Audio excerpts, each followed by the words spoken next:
नमस्कार। आज का पाठ है प्रेमचंद के फटे जूते। इस पाठ के लेखक हैं हरिशंकर परसाई। सर्वप्रथम लेखक का परिचय करते हैं। हरिशंकर परसाई का जन्म सन 1922 में मध्य प्रदेश के होशंगाबाद जिले के जमानी गांव में हुआ। नागपुर विश्वविद्यालय से एमए करने के बाद कुछ दिनों तक अध्यापन किया। सन 1947 से स्वतंत्र लेखन करने लगे। जबलपुर से वसुधा नामक पत्रिका निकाली, जिसकी हिंदी संसार में काफ़ी सराहना हुई। सन 1995 में उनका निधन हो गया। हिंदी के व्यंग्य लेखकों में उनका नाम अग्रणी है। परसाई जी की कृतियों में हंसते हैं रोते हैं, जैसे उनके दिन फिरे, ये इनके कहानी संग्रह हैं। रानी नागफनी की कहानी, तट की खोज इनके उपन्यास हैं। तब की बात और थी, भूत के पांव पीछे, बेईमानी की परत, पगडंडियों का जमाना, सदाचार का ताबीज, शिकायत मुझे भी है, और अंत में इनके निबंध संग्रह हैं। वैष्णव की फिसलन, तिरछी रेखाएं, ठिठुरता हुआ गणतंत्र, विकलांग श्रद्धा का दौर इनके व्यंग्य संग्रह उल्लेखनीय हैं। भारतीय जीवन के पाखंड, भ्रष्टाचार, अंतर्विरोध, बेईमानी आदि पर लिखे उनके व्यंग्य लेखों ने शोषण के विरुद्ध साहित्य की भूमिका का निर्वाह किया। उनका व्यंग्य लेखन परिवर्तन की चेतना पैदा करता है। कोरे हास्य से अलग ये व्यंग्य आदर्श के पक्ष में अपनी उपस्थिति दर्ज कराता है। सामाजिक, राजनीतिक और धार्मिक पाखंड पर लिखे उनके व्यंग्यों ने व्यंग्य साहित्य के मानकों का निर्माण किया। परसाई जी बोलचाल की सामान्य भाषा का प्रयोग करते हैं, किंतु संरचना के अनूठेपन के कारण उनकी भाषा की मारक क्षमता बहुत बढ़ जाती है। अब हैं पाठ परिचय। प्रेमचंद के फटे जूते शीर्षक निबंध में परसाई जी ने प्रेमचंद के व्यक्तित्व की सादगी के साथ एक रचनाकार की अंतर्भेदी सामाजिक दृष्टि का विवेचन करते हुए आज की दिखावे की प्रवृत्ति एवं अवसरवादिता पर व्यंग्य किया है। अब हैं मूल पाठ। प्रेमचंद के फटे जूते। प्रेमचंद के फटे जूते में उस समय के हिंदी लेखकों की दुर्दशा का ज्ञान होता है। लेखकों को बड़े बड़े नामों से पुकारा जाता है, परंतु उनकी आर्थिक स्थिति इतनी कमज़ोर होती थी कि वे अपनी मूलभूत आवश्यकताओं को भी पूरा करने में असमर्थ थे। प्रेमचंद का एक चित्र मेरे सामने है। पत्नी के साथ फोटो खिंचा रहे हैं। सिर पर किसी मोटे कपड़े की टोपी, कुर्ता और धोती पहने हैं। कनपटी चिपकी हैं, गालों की हड्डियां उभर आई हैं, पर घनी मूछें चेहरे को हरा भरा बतलाती हैं। पाँव में कैनवास के जूते हैं, जिनके बंद बेतरतीब बंधे हैं। लापरवाही से उपयोग करने पर बंद के सिरों पर लोहे की पतरी निकल जाती हैं और छेदों में बंद डालने में परेशानी होती है। तब बंद कैसे भी कस लिए जाते हैं। कैनवास यानी सन या पटसन के मोटे कपड़े से बनाए गए जूते, जिनके बंद बेतरतीब बंधे हैं, यानी जिसके अंदर रस्सी उल्टी सीधी डाली हुई है। लापरवाही से उपयोग करने के कारण बंद के सिरों पर जो लोहे की पतरी होती हैं, जहाँ से धागा डाला जाता है, वो निकल जाती हैं और छेदों में बंद डालने में परेशानी हो रही है। तब बंद कैसे भी कस लिए जाते हैं।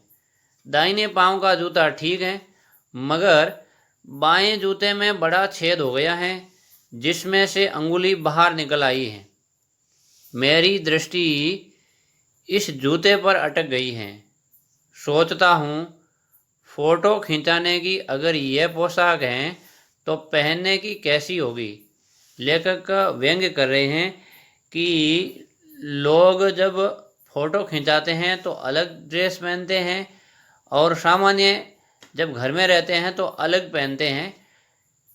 पर यहाँ प्रेमचंद जी के बारे में लेखक कह रहे हैं कि उनका जीवन सादा है। नहीं, इस आदमी की अलग अलग पोशाकें नहीं होगी, इसमें पोशाकें बदलने का गुण नहीं है, ये जैसा है वैसा ही फोटो में खिंच जाता है। यानी प्रेमचंद जी को लेखक के अनुसार दिखावा करना नहीं आता है, क्योंकि यदि दिखावा करना आता तो फटे जूते पहन करके फोटो नहीं खिंचाते। वे अपनी स्थिति से संतुष्ट हैं, वे स्वाभिमानी हैं, किसी से जूता उधार लेकर के भी फोटो नहीं खिंचाते हैं। मैं चेहरे की तरफ देखता हूँ, क्या तुम्हें मालूम है मेरे साहित्यिक पुरखे यानी पूर्वज, हे मेरे साहित्यिक पूर्वज पुरखे कि तुम्हारा जूता फट गया है और अंगुली बाहर दिख रही है। क्या तुम्हें इसका जरा भी एहसास नहीं है? जरा लज्जा, संकोच या झेप नहीं है? क्या तुम इतना भी नहीं जानते कि धोती को थोड़ा नीचा खींच लेने से अंगुली ढक सकती है, मगर फिर भी तुम्हारे चेहरे पर बड़ी बेपरवाही, बड़ा विश्वास है। फोटोग्राफर ने जब रेडी प्लीज कहा होगा, यानी फोटो खींचने के लिए तैयार रहने को कहा होगा, तब परंपरा के अनुसार तुमने मुस्कान लाने की कोशिश की होगी। दर्द के गहरे कुएं के तल में कहीं पड़ी मुस्कान को धीरे धीरे खींचकर ऊपर निकाल रहे होंगे कि बीच में ही क्लिक करके फोटोग्राफर ने थैंक यू कह दिया है। विचित्र है ये अधूरी मुस्कान, ये मुस्कान नहीं, इसमें उपहास है, व्यंग्य है। लेखक कह रहे हैं कि प्रेमचंद जी की फोटो को देख करके ये महसूस किया जा सकता है कि प्रेमचंद जी स्वाभाविक हंसी नहीं हंस रहे हैं, बल्कि सामाजिक, धार्मिक और जातीय कुरीतियों एवं रूढ़ियों की हंसी उड़ाते हुए व्यंग्यपूर्ण हंसी हंस रहे हैं। लोग फोटो खिंचाने के लिए हंसी हंसते हैं, उनकी हंसी स्वाभाविक हो सकती हैं, लेकिन प्रेमचंद जी संघर्षशील थे। वो उनकी अवस्था गरीबी में भी थी, इसलिए उन्होंने मुस्कान लाने की कोशिश की होगी, पर दर्द के गहरे कुएं के तल में मुस्कान को ढूंढना बड़ा कठिन था। फिर भी कहीं अगर हंसी मुस्कान छुपी हुई होगी तो धीरे धीरे खींच करके ऊपर निकाल रहे होंगे। इस बीच में ही फोटोग्राफर ने थैंक यू कह दिया होगा। पर यह जो इनकी अधूरी मुस्कान है, ये मुस्कान भी नहीं, इसमें उपहास है, व्यंग्य है। कहने का अर्थ है कि प्रेमचंद जी सामाजिक, धार्मिक, जातीय कुरीतियों एवं रूढ़ियों की हंसी उड़ाते हुए व्यंग्यपूर्ण हंसी हंस रहे हैं। ये कैसा आदमी है जो खुद तो फटे हुए जूते पहने फोटो खिंचा रहे और किसी पर हंस भी रहा है। फोटो ही खिंचाना था तो ठीक जूते पहन लेते या न खिंचाते। फोटो न खिंचाने से क्या बिगड़ता था? शायद पत्नी का आग्रह रहा हो और तुम अच्छा चल भाई कहकर बैठ गए होंगे। लेखक कह रहे हैं कि अगर फोटो खींचना ही था तो ठीक से जूते पहन लेते या फोटो न भी खींचाते। फोटो न खींचाने से क्या बिगड़ता था? पर हो सकता है पत्नी का आग्रह रहा हो। लोग पत्नी के कहने पर फोटो खिंचाते हैं, तो ऐसा ही लेखक ने सोचा कि प्रेमचंद जी की पत्नी का आग्रह रहा होगा, तो कहा कि अच्छा चल भाई कह करके ये फोटो खिंचाने बैठ गए होंगे।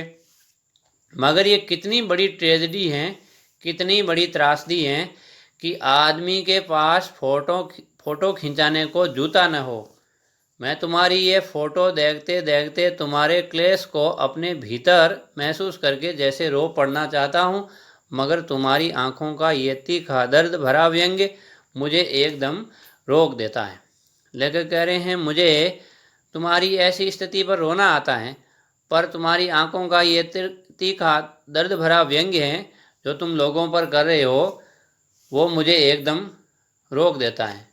क्योंकि प्रेमचंद जी स्वाभिमानी थे, वो किसी से ले दे करके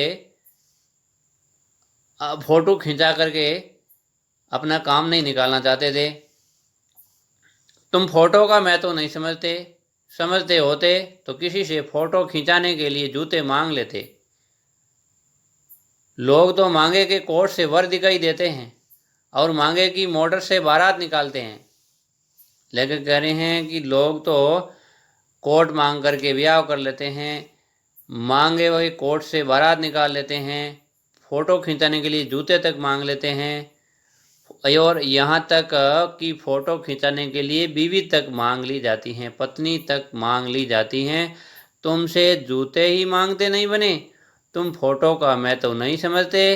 लोग तो इत्र चुपड़ करके फ़ोटो खिंचाते हैं जिससे फ़ोटो में खुशबू आ जाए।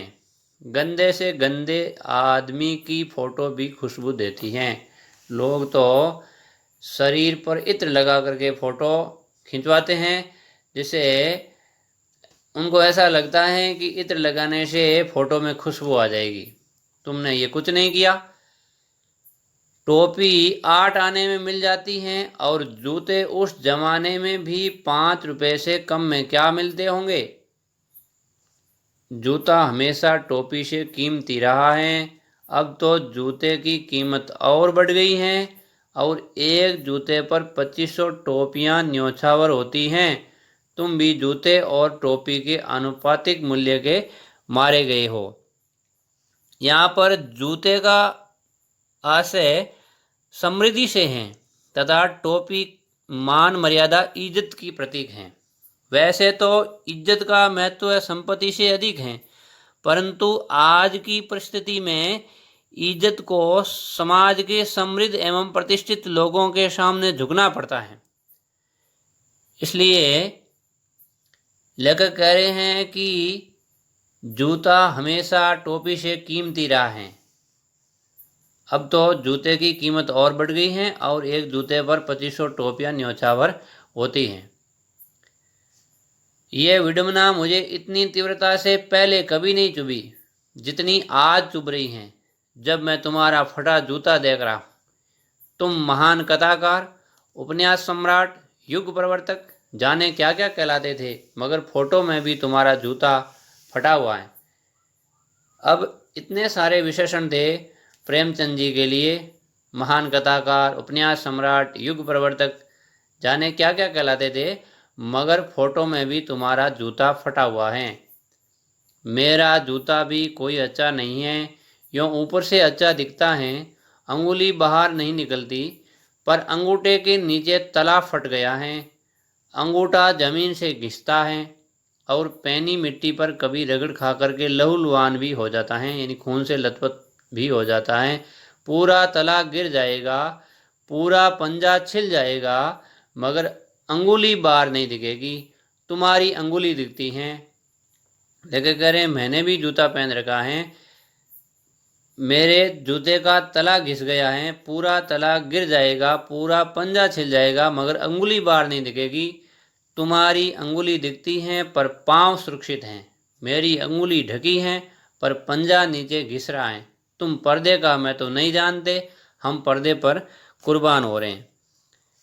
यहाँ पर्दे का संबंध इज्जत से है, जहाँ कुछ लोग इज्जत में अपना सर्वस्व मानते हैं तथा उस पर अपना सब कुछ न्योछावर करने को तैयार रहते हैं। वहीं दूसरी ओर समाज में कुछ ऐसे लोग भी हैं जिनके लिए इज्जत महत्वहीन है। कहने का अर्थ यह है कि लोगों में एक प्रवृत्ति होती है बुराइयों को छिपाने की या उन पर पर्दा डालने की। लोग अपनी बुराइयों को दूसरों के सामने नहीं आने देना चाहते हैं, पर प्रेमचंद ने अपनी बुराइयों को कभी छिपाने का प्रयास नहीं किया। उनकी अंगुली दिख रही है और लेखक की अंगुली दिख नहीं रही है, केवल पंजा। लेखक ने कहा कि पैनी मिट्टी पर कभी रगड़ खा करके अंगूठा जमीन पर घिसता है, पूरा तला गिर जाएगा, पूरा पंजा छिल जाएगा, पर अंगुली बाहर नहीं दिखेगी। यानी बुराइयों को छिपाने कि उन पर पर्दा डालने की लोगों की प्रवृत्ति होती हैं। लोग अपनी बुराइयों को दूसरों के सामने नहीं आने देना चाहते हैं, पर प्रेमचंद ने अपनी बुराइयों को कभी छिपाने का प्रयास नहीं किया। वे भीतर और बाहर एक समान थे। दूसरे लोग पर्दे की आड़ में कुछ भी करते रहे हैं। धन्यवाद। आज के लिए इतना ही।